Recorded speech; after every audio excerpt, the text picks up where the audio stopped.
I'm going to hand to someone who's going to bring what I would describe as a little bit of a more philosophical flavour to the session, to the event today. And that person is Tom McIlroy from Sage, who's going to talk about the future of the intranet at Sage. So this is your kind of leader thinking ahead into the future of things. So it's very much grounded in reality. Don't worry, it's not pie in the sky stuff. This is an interesting session where Tom will show you their thinking about the future of the intranet at Sage, and I feel confident that you will get a lot of value from this. So this is the point where I shut myself up, and I'll hand over to Tom. If you could come off mute and share your slides, please fire away. Sure, thanks Pete, and hi everyone, thanks for being here today. Hopefully you can see my slides. Okay, brilliant. It's part of the modern way of working these days, isn't it? We're not quite sure what we're sharing at any one time. So yeah, hi everyone. As mentioned, my name is Tom McIlroy and I'm the colleague comms exec for Sage's global internal comms team. And I'm here today to give you a bit of insight into the future of the intranet for us here at Sage. Now, I'm going to kind of keep this to time if I can, but here's a brief outline of the things we'll cover over the course of the next 20 minutes, starting with a bit of context as to who Sage is.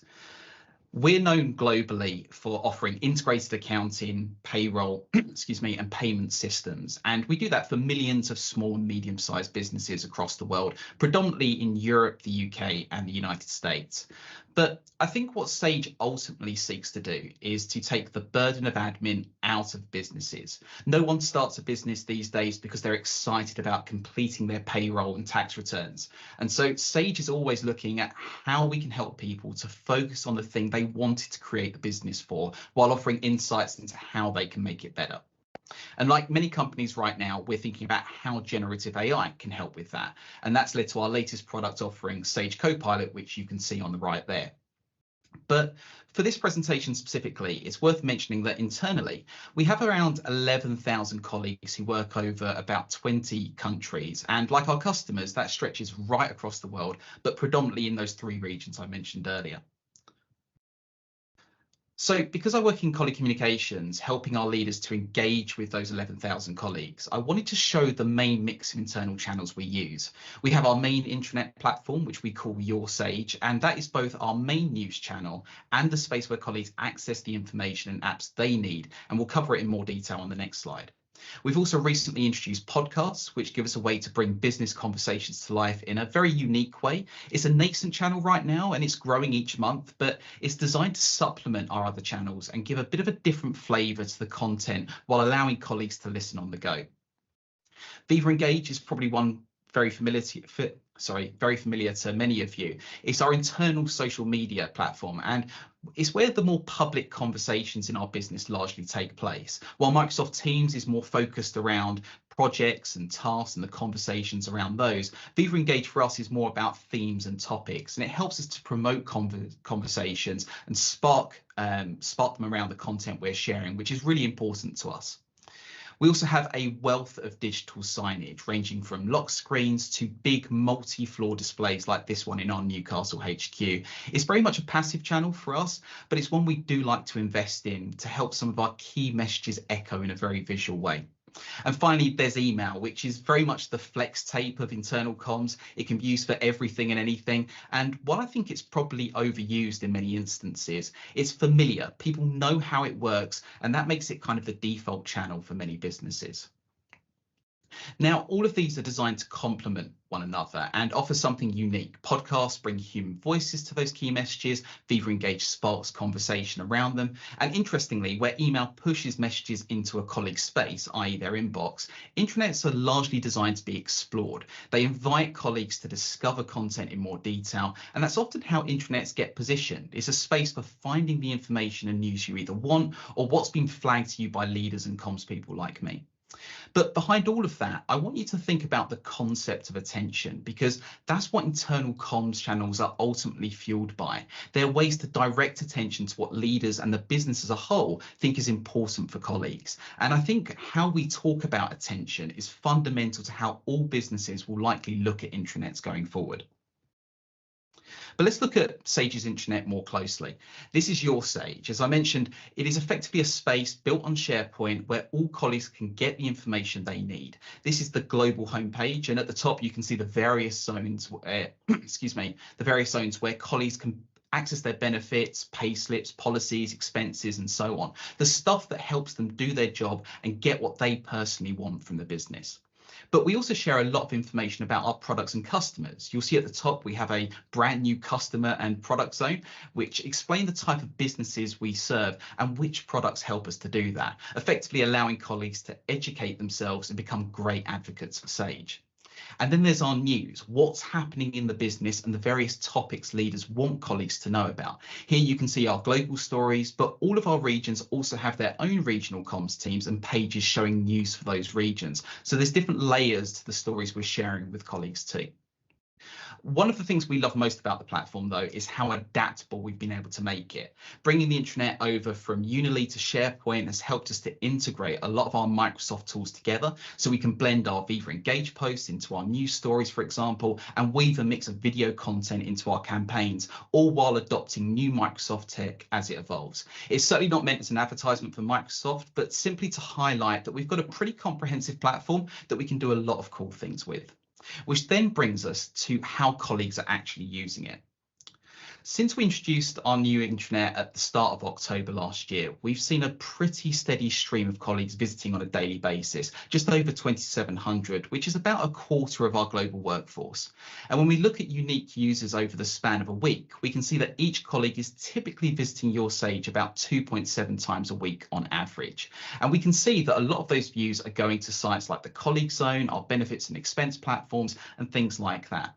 Now, overall, that's not a bad set of stats for us. As I mentioned, part of your Sage's function is to be there when colleagues need it. And I think these metrics feel very much in the Goldilocks zone for us. Colleagues aren't relying on it too much, and they're not ignoring it either.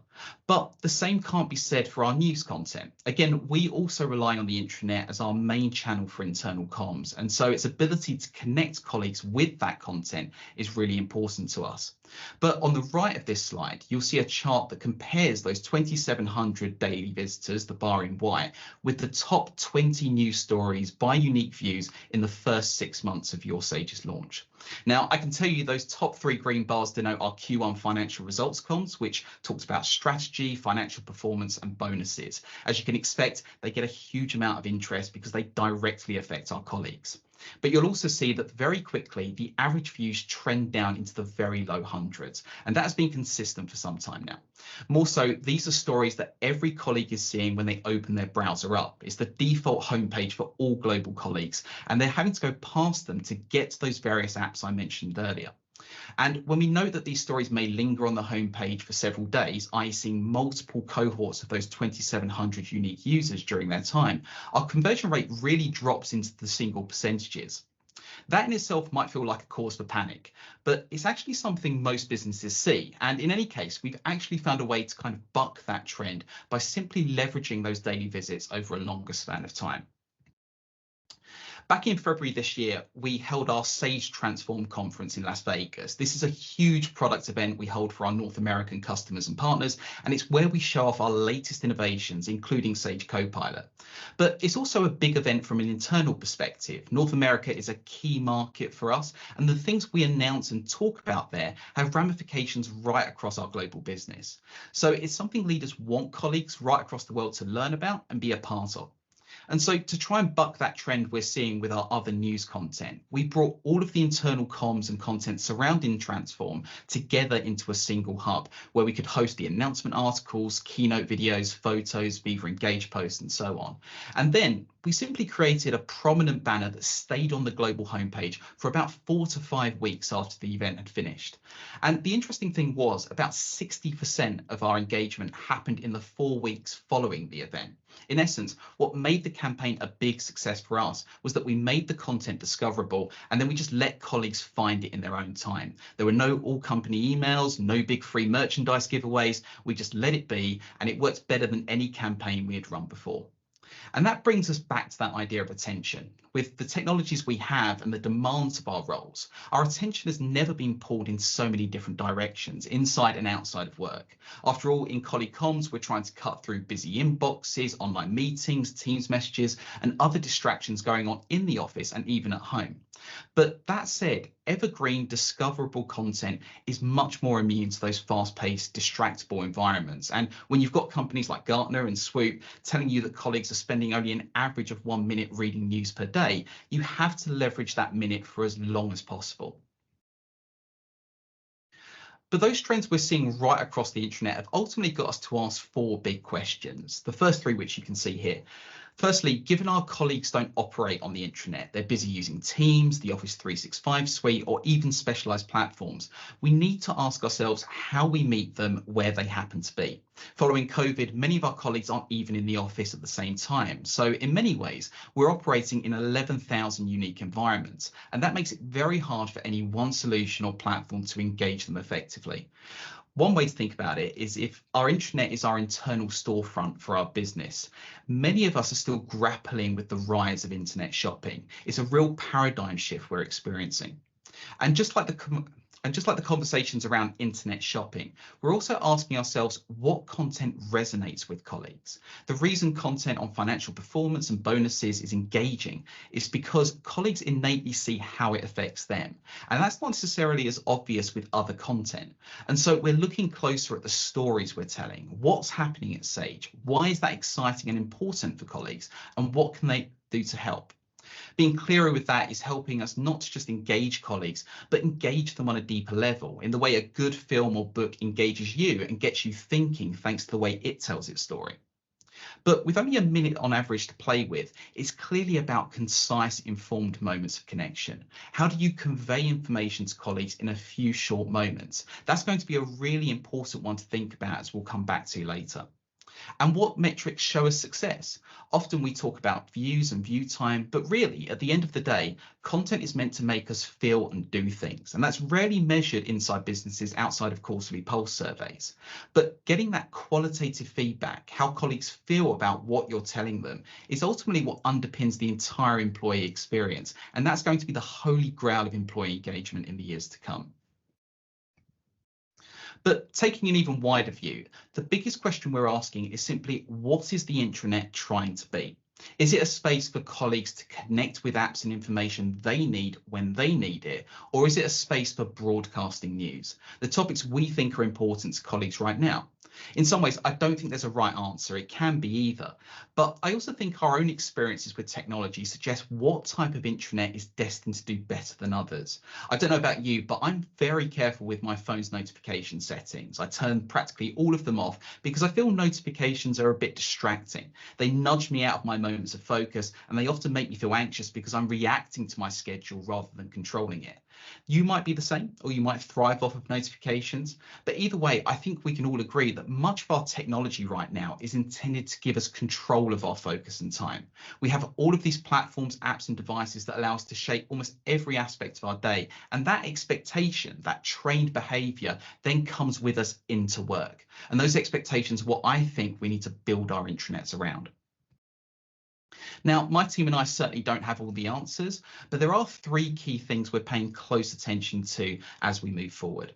Firstly, as millennials, Gen Z, and soon Gen Alpha begin to dominate the workforce, we'll find that more and more of our colleagues may expect to consume content in 60-second TikTok and YouTube short clips. That may sound a little bit cliche, but it's how I largely consume content, and I'm 32, so there you go. Scroll culture is also a big trend right now, and it will put a lot of pressure on companies to present content concisely. Swoop's benchmarking report has already shown that the optimal length for articles seems to be about 300 to 600 words, and I think we'll see that shrink more and more as time goes on.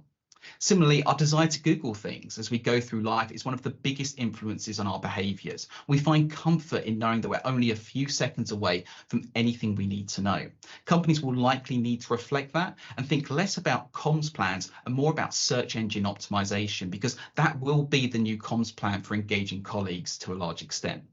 And finally, as AI continues to evolve, it will reshape the relationship colleagues have with their work. They'll soon be able to summarize newsletters and videos at the touch of a button, bringing it back to that point on conciseness that I mentioned earlier. And if the Microsoft Showcase is anything to go by, we'll soon be using AI in the same way we use Google, a single space to interact with a ton of applications and content, but in a far more powerful way. And in my view, that's why intranets filled with curatable information will be more important than ever. So I've deliberately kept this vision for the intranet at Sage somewhat broad because we're still asking the questions ourselves. But to leave you with two final thoughts, I think my recommendation for anyone thinking about the intranet in their business is to step away from the tech and look at the people using it. Just as no one starts a business to fill in paperwork, no one comes to work to read intranet pages. It's only a tool, and if it's not empowering those people in your business, then it's probably getting in the way. But similarly, to draw on a quote from a group that I follow called the Minimalists, if we don't control our screens, they inevitably control us. And I think that threat to our attention really is the danger of an intranet that loses sight of its users. Just as some of the best books you've ever read are sitting closed on a shelf right now, some of the best intranets are completely silent at this moment too. And that's the real concept we're trying to grip and harness here at Sage. So that's everything from me. Thanks for listening, and I'm happy to answer any questions. Tom, thank you so much. You're getting a lot of love, particularly for that last quote that you shared. And yeah, you and I are aligned on the minimalist thing. But yeah, scrolling is the new smoking definitely seems to have resonated with people. There's a few questions, and we have a few minutes available. I just want to pull out a couple of the comments that you've sparked. Actually, Kai, Swoop CEO, I see you've commented, it's just so easy to get distracted. Kai's turned off all alerts on his watch, which helped quite a lot. Would love to hear in the chat if anyone else is restricting themselves to only check email morning, afternoon, that sort of thing. I know Melinda, one of our other speakers, if you email Melinda, you'll often get an auto reply saying, I only check my email at this specific point in the day. So there's lots of these tactical things we're starting to see infusing through. There are a couple of questions in the Q&A, but I can see Sonia has a hand up. Is this an opportunity for me to say, Sonia Wandry, would you like to come off mute and ask a question of Tom or share a thought? Or was it an accidental clap reaction that turned into a hand up? Okay, cool. Look, I had a couple of questions that I've got the mic, so I'm going to ask them. Sure. The shift that you mentioned around content on the intranet, what you've learned from that particular campaign, and I'm sure other case studies within your organization, that the shift in thinking about content on the intranet being about evergreen discoverable content. Do you feel like comms teams are equipped to adapt to that shift straight away, or is the culture that seems to be across most organizations is, here's a news story, put it up now? Anyone who's worked in internal comms is used to leaders coming to them and saying, I've drafted this, share it now. And it's all about news being in the moment. That's a solid message that seems to be drummed in a lot of the time. For the intranet, do you think that comms people need to shift the way they're thinking to adapt to that evergreen discoverable profile that you're thinking of? Yeah, absolutely. I think, one of the elephants in the room is that a lot of internal comms content is driven by leaders who are in a space in your business and they do something exciting, and to be blunt, they think it's the most incredible thing and they want to tell everyone about it, but it's not necessarily going to help colleagues drive their, reach their goals or drive their OKRs. It may not necessarily have a direct impact on what they're supposed to be doing for the business. It's often, I think, sometimes there's a vein of vanity sometimes to internal comms, where people want to just market and promote what them and their teams are doing. And that gets shown in the fact that, a lot of stories that are really exciting don't always get the views that people think they're going to get. I think comms colleagues are probably really receptive to less is more right now. There's a huge amount of churn, but the stats ultimately speak for themselves. You know, I guess touching back on the slide we had earlier, you know, we're seeing a pretty consistent trend. You know, if it's not directed to bonuses or the financial performance of the business, which is another kind of proxy for bonuses in some ways, then colleagues kind of lean back and they'll discover it when they have time. So I think there's a tension possibly there with a lot of people who are trying to communicate internally and the stakeholders who want to share all this information. But I think also I've heard the same leaders talk about focus and making sure we're not just, you know, in meetings for the sake of meetings and things like that. So, you know, by extension, you know, what is the content that colleagues actually need to know? What's actually going to help them perform better, achieve more, be prouder of the business they work for? I think once you start asking those questions rather directly, you kind of stumble onto the content that's most important. But it's always going to be a challenge because often businesses, there's so much going on, and managing that content flow, and often saying no to people, saying actually this isn't a news story, this is a Beaver Engage post. That's where the real work begins, I think.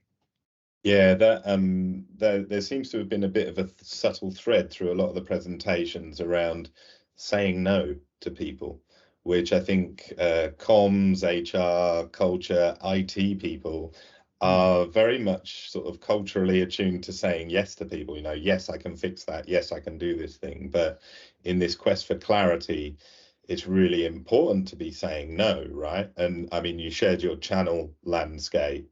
And you've got what looks on the surface are very clear. Here's our core channels. And if someone comes to you and says, hey, I want to put this news story on that massive digital screen we've got in our Newcastle HQ, of course you're going to say, no, that is not intent. A 7-story high digital screen is not there for a 300-word news story about a new policy. So what? I mean, we should feel confident saying the same around the intranet, right? Like, no, our intranet news story isn't the appropriate place for this. The appropriate place is this. So I think that saying no is a skill that everybody's got to learn a little more as we adapt to the future, right? Yeah, I think so. I mean, one of the interesting tactics I use with stakeholders is I often, you know, they'll come in and they'll want the news story, the Beaver Engage post announcement, the banners and the lock screens, and just ask them, you know, what's the last lock screen you looked at? What was the message? What was the last Beaver Engage post you started a conversation on or replied to? Often, you know, people are shoveling the content out, but they're not engaging with it themselves. And when you kind of put it back into their own experience, you know, are you doing these things? Are you taking time to explore your Sage or your intranet? A lot of them say, I haven't got the time. And, you know, if you haven't got the time, why would our 11,000 colleagues have the time as well? I think that's the kind of, you know, Uno reverse card, if you want to call it that I tend to use. And it's but at the same time, it brings it down to technology. You know, there's that paradigm shift of AI. I know AI is kind of an all got everything moment. It feels like it's going to achieve everything, and it will kind of start to narrow down as some things don't work. But undoubtedly, you know, the ability of Sage colleagues to soon be able to summarize 20-minute videos with Copilot, you know, you could argue that's going to kill that content mechanism, because why are people going to record 20-minute videos when colleagues can just click buttons and summarize them in 10 seconds and get the action points and the key points? So I guess, you know, there's a question there of making sure we don't race to the bottom with AI and the content we share on intranets and things like that. But there is a kind of huge empowerment of colleagues to kind of control how they gather information. And I saw a comment a moment ago about how maybe comms people should be called like colleague insights or data managers and things like that, and information managers. And I think that is probably true to a large extent. It will be the information the business has internally and how you get it to colleagues when they need it, and the people in between. You know, that may be comms people who transition or something else, I'm not sure, but it's going to change a lot. Yeah, and there's a few comments on that theme of what should comms managers be called. I like the comms teams sometimes feel like common sense teams. And yeah, what you've described there is like just applying common sense. So someone comes to you requesting something and you're the common sense check for that. I think is a really nice way to think about it. I like that.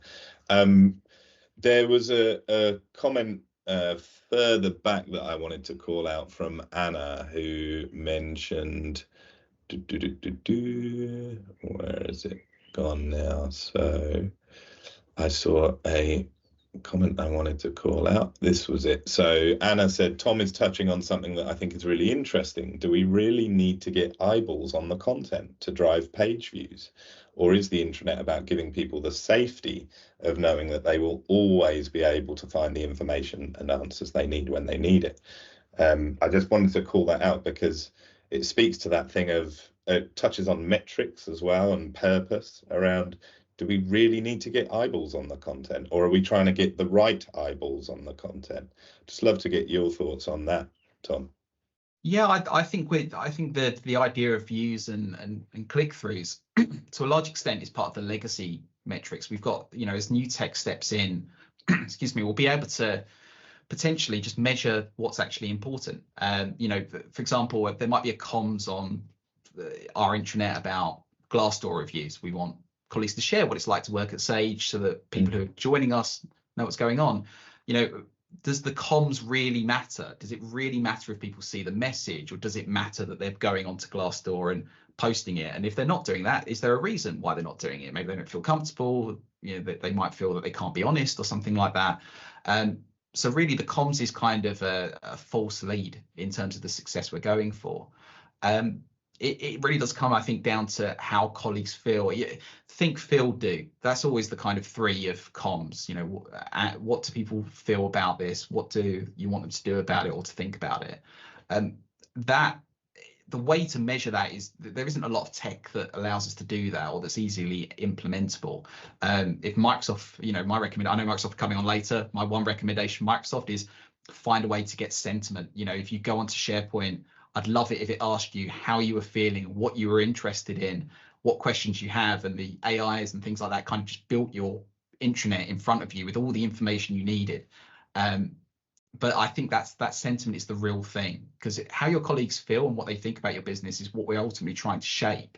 We want them to feel that they can be their best and achieve more, and they're excited about where the company's going. The comms are just a kind of dartboard, I think, in many ways. We're just trying to figure out what triggers those behaviors, and it's a bit hit and miss, but I think we're getting closer. It's just we spend a lot of time measuring the activity rather than a result a lot of the time. And but that's not to say that measuring the activity isn't important, because it's often all we've got. But at the same time, I think when we all think about our own experiences, when we get marketing emails from people, or just the communications in our personal lives, we're often thinking about how we feel and what those things make us want to do.